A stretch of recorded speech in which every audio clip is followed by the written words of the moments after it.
Welcome to 52 Weeks of Flow. This is a moving river podcast, hosted by multifaceted entrepreneur and transformational coach Bea-Marie. In this podcast, we want to help you discover the concept of flow and show you ways to get into flow and how you can keep your life flowy.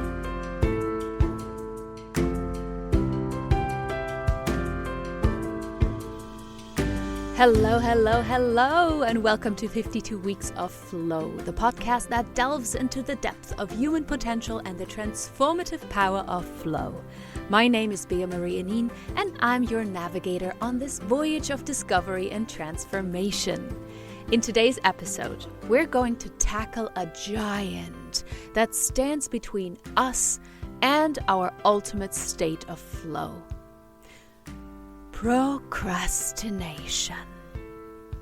We'll dive deep into the procrastination cycle, exploring why it's often so hard to start tasks and how this hinders our path into flow. I've also dug up some fascinating studies and insights to share with you, and to cap it all off, I'll be sharing a powerful quote that I believe will inspire us to break free from the shackles of delay and step confidently into action.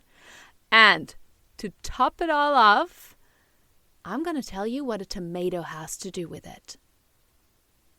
So let's start with understanding what procrastination really is.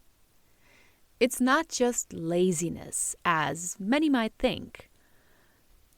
Procrastination is the act of delaying or postponing tasks despite knowing that there will be negative consequences for doing so.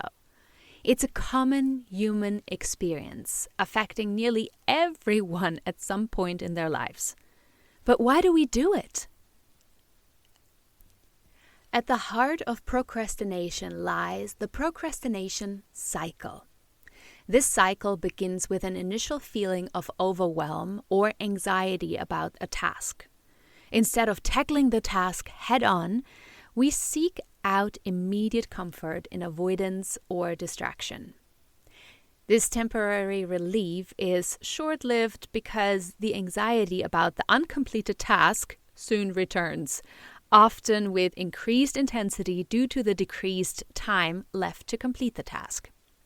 This heightened anxiety leads to further avoidance, and the cycle continues, trapping us in a loop of stress, delay, and unproductivity. The procrastination cycle is particularly detrimental to entering the flow state, a peak performance state where we are fully immersed and engaged in an activity. Flow requires a starting point, a moment of engagement where we are focused and free from distraction. When we procrastinate, we deny ourselves the opportunity to enter this state, as we are caught in a cycle of avoidance rather than engagement. So, why do we never start? Fear of failure, perfectionism, lack of motivation, and not knowing how to manage our time effectively are common causes. These barriers create a mental block, making the task seem overwhelming.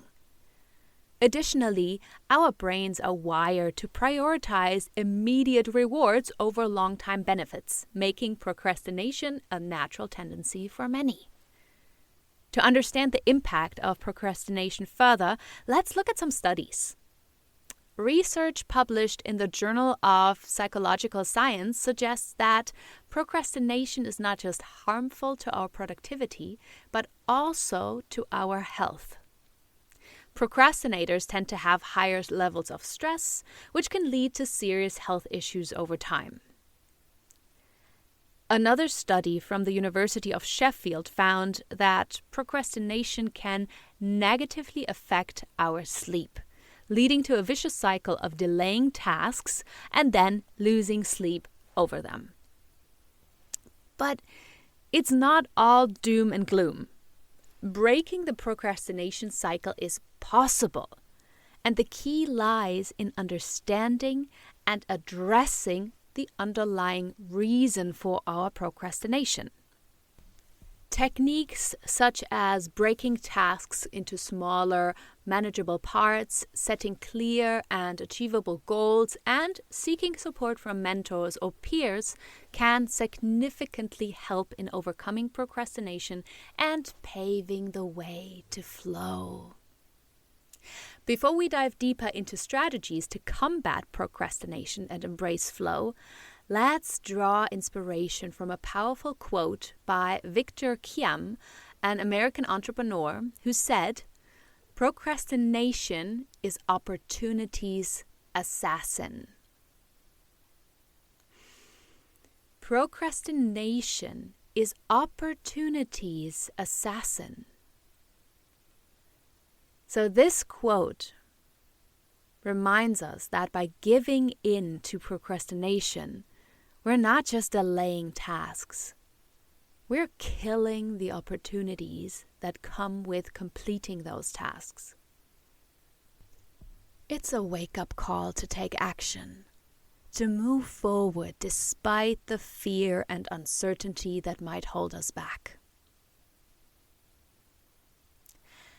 One powerful tool to break the procrastination cycle is the Pomodoro technique, a time management method developed by Francesco Cirillo in the late 1980s. This technique is based on the idea of breaking work into short, timed intervals called pomodoros, the Italian word for tomatoes, traditionally 25 minutes in length, separated by short breaks. And here's why it's so effective for combating procrastination. First, it simplifies the work process. By breaking down work into manageable intervals, the Pomodoro technique reduces the overwhelm that often leads to procrastination. Second, it incorporates regular breaks. These keep your mind fresh and focused, making it easier to maintain momentum over longer periods. And third, it creates a sense of urgency. The ticking clock encourages you to start working and continue working until the Pomodoro is over. Imagine you have a report to write that you've been putting off for weeks. The task seems daunting, and every time you think about starting, you find something else to do instead. Here's how you could use the Pomodoro technique to tackle this task. First, identify the task. Clearly define what you need to do. In this case, the task is to write a report. Set the Pomodoro timer. Use a kitchen timer, a timer app on your phone, or a specific Pomodoro app. Yes, there really is one. Set it for 25 minutes. Work on the task. Start working on your report. Commit to not stopping until the timer rings. If you realize you have something else you need to do, write it down on a piece of paper and continue working on the current task. Really end your work when the timer rings. Once the timer goes off, put a check mark on a piece of paper to indicate that you've completed one Pomodoro. And then take a short break. Take a 5-minute break. This is crucial for your brain to rest and recharge. Do something non-work related, like stretching, making a cup of tea, or walking around the block. Take your dog out. Or if you don't have a dog, maybe you have a cat, and then, just cuddle up with your kitty for a second. And then repeat. After 4 Pomodoros, take a long break of 15 to 30 minutes. These longer breaks help your brain recover and maintain a high level of performance throughout the day. So, let's get a little bit more practical. In the first Pomodoro, you might outline the structure of your report when we stick to this example. In the second, you could write the introduction. And by using the Pomodoro technique, not only will you start working on your report, you'll also likely find yourself making significant progress with less mental resistance.